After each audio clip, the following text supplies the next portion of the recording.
Well, hi everybody, this is Steve, D9 Games, coming to you with adventure number 2.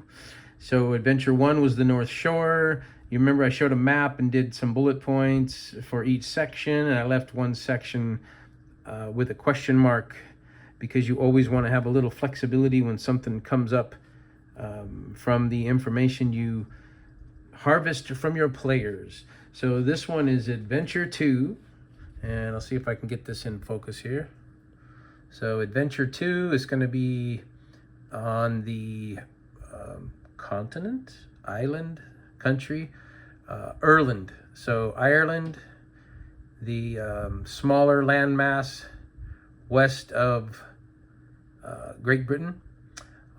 So here we go in the Twilight of Fae setting. We've got this place where a lot of the elves and the Fae have retreated to Erland.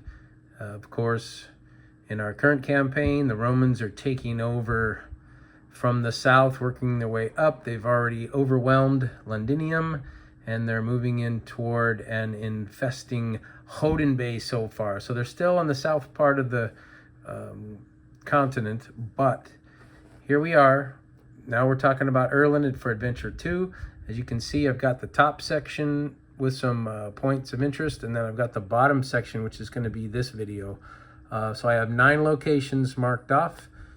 Down by the port is location number 1, and then it goes to 2 in the middle, 3 at the top, 4 left, 5 right, and then 6, 7, 8, 9 around the horn. So we'll start with bullet points for location number 1, which is the port.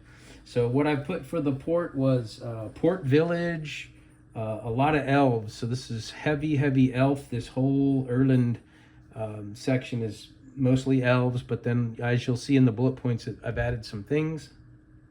So my first point is Port Village. So if you can imagine a port village where there's a place to dock your boat, there's it's the most guarded, heavily vetted place. So if you come in, this is where they're gonna funnel you so that they can get a feel of what you're all about. Now in our campaign, and that's what I'm basing this on, there's wars at hand. Like I said, the Romans are taking over. So the Fae way roads have been magically sealed or closed. You're only able to use those if you are chosen from the elves. So those little portals are gone. They're closed at the moment. So anybody that's patrolling the coast of Erland is patrolling and funneling people through the port. So the first one is Port Village, well guarded is a bullet point, and then military elven presence. So this is like I said, it's the only way to really get in here safely, but it is well vetted. Location number 2, which is in the middle of the bottom section. So you can see the bottom section of Erland, and you've got number 2 there in the middle. My bullet points are main elven community. So if you can imagine, for example, like the Lord of the Rings, where they go to the elven community with all the beautiful trees, and they've got their dwellings all built in and around the heavily wooded area. Something like that here in Erland. Also well guarded, and it's the last safe elven city. So this is like the last place they've kind of retreated to as this Roman and vampiric presence begins to take over the mainland. Location number 3 is in the north of the bottom section. So it's like the top middle portion of the bottom section. My bullet points are heaviest Fae presence. So any Fae whatsoever in the campaign are kind of going to be based here as well, which is just north of the Elven main base. So I've got it heaviest Fae presence and many different Fae creatures. So this is where you could have fun and flesh out all the custom Fae creatures that you want to have. If you have any like Dryad types, Treant types, pixies, anything at all in the Fae realm, this is pretty much their base of, it's kind of like a safe haven for them at the moment. As of course, you know, they're all over our campaign, but right now they're really huddling up and coming up with some game plans here in location number 3. So location number 4, and I'll pop it up one more time so you can see where we're going. We went 1 at the port, 2 in the middle, 3 at the uppermost portion of the bottom section. 4 is off to the west. So west coast, the bullet points I have for location number 4. I put Wild West. I put Dragon or Two. So this is where the dragons might be hanging out. Evil Fey minions of the dragon. So I just put that down for my references. That's how I would run bullet points to prepare for an adventure. Is I would say what kind of still Fey, but maybe neutral or even evil Fey creatures might be working with the dragon here on Erland, off on location number 4. And maybe the good Fey are slaves to the dragons, or the dragons' generals, I would call them.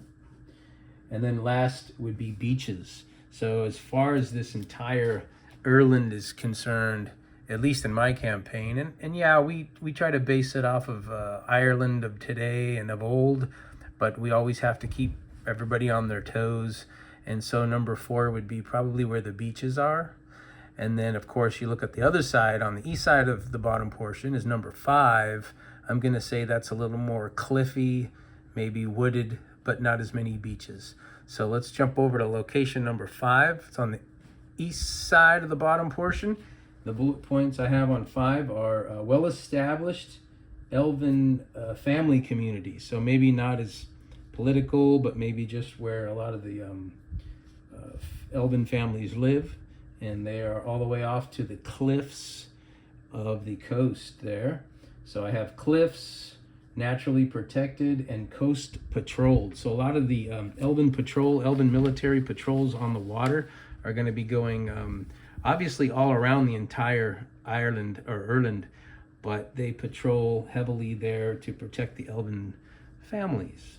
So location number 6, and that would be location 6 is kind of up in the northwest portion of the bottom half. I put treant types, so large fey creatures, tree creatures, thick forests. So again, kind of troping off of some of the Lord of the Rings stuff, where this is where all the treant forests were, Fangong Forest, I believe it was. And then massive green dragons. So this is where the mother of the dragons here on Erland resides. And then I put spiders as another bullet point. So this is just some of the things up in the northwest portion of the bottom half of Erland. And I'm doing the bottom half so that I can do the top half at another time, because it's too big to just bullet point out. You remember the North Shore was on the island of Ganal? That was a smaller island, so that one you could really bullet point the whole island and knock it out with 8 locations. This one I'm doing 9 locations in the bottom, and I'll probably have 8 or 9 locations in the top later. So that rounds off location number 6 with spiders being a bullet point. Location number 7. 7 of 9. So location 7 is in the upper, that would be kind of like in the bottom section, the northeastern part, location number 7. And then you can see we'll get to location 8, which is kind of southeast portion, and then 9 southwest portion. So location 7, my bullet points. And I generated this like I did last time, with about 15-20 minutes with a cup of coffee in the shower bath, whatever I do. Location 7, I put a Medusa type.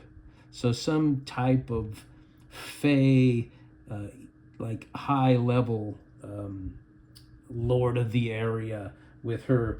I like to use blind minions for Medusas, where they can sense movement, but they're not affected by the stone turning creature. So location 7, I have Medusa type, blind minions, swamps, of course, and then thick and dangerous. So probably the most dangerous location in Erland, where maybe the elves already know, they stay clear of it. And who knows, maybe in some crazy versions of your campaign, the elves have some type of relationship or an agreement with this stone-turning Medusa type. So location 8 now would be, and I believe that was the bottom right portion of that section, which we're saying is southeast. So location number 8, I have for my couple of bullet points. Heavy Elven military base. So there's like a military base down there where you've got like the main city, you've got the where the families kind of reside, but then down here it's a military base. So it's where the Elven patrols go out. It's where they do their more military type of actions and reactions. I have coastal patrols as a bullet point, and I have traps. So any type of freewheeling adventuring in this area, one of my bullet points is traps, because you just don't want to trap everything, and you don't want to have the same themes everywhere. So that's why I like to do locations, and then it's 2 or 3 or 4 bullet points per location, so that I can kind of theme the area. So when they go in a different direction, they're going to get a different experience, your players. So that's it for number 8. And of course, the last location, just like I did on the North Shore, is in this case location number 9, which is in the southwest portion of the bottom portion of the Erland, is a mystery location. So I have a question mark there. Like I said, similar to location number 8 on the North Shore Adventure, and it's a flex location because I'm a big fan of jotting down notes as the session goes on. When your players come up with a kind of an idea or a comment, or they make a comment between each other, or maybe some little hints, and that's where I would use my flex location. Or of course, oh, I have a great idea, but I have nowhere to put it because I've already fleshed out my area. We'll use location number 9. And you can mix that up so your players don't get the idea that you're always going to put it in the bottom left portion. You can mix that up in your location numbers so it keeps them on their toes. But anyway, that is going to wrap it up. Fairly short video for adventure number 2. So hopefully you were able to use adventure number 1, the North Shore, which is kind of nice. Like I said, I believe in that video or another video, is keeping those. You can have them on 3x5 cards. It's a little small, but you could probably have them in your notebook or your folder where you have a random campaign starter or adventure starter. If you get dry running your weekly campaigns, or however frequently you do that, you would pull this one out of your hat as well. So this is the one I'm going to use, and I'm actually this time going to run this Tuesday for my campaign. Now there's a pretty good chance that one of the 6 players is potentially watching this video, so I'm not too afraid. The bullet points might give you some hints. I would challenge you not to rewatch this video to get and take notes as to what's where, but I can mix it up if I sense that you're on to me. So anyway, that's it. Adventure number 2. We're calling it, what are we calling this one? We're going back. We're not calling it anything. We're calling it Erland. So this is the bottom portion of Erland. That's how I set it up, so that I know this Tuesday, as my players go rolling into it, and if they decide to stay on the boat or head back to the mainland, I use items that I prepared last week that they didn't use for those directions. So that's it. Adventure number 2, Erland, the bottom portion. All right, everybody. Until next time. Peace.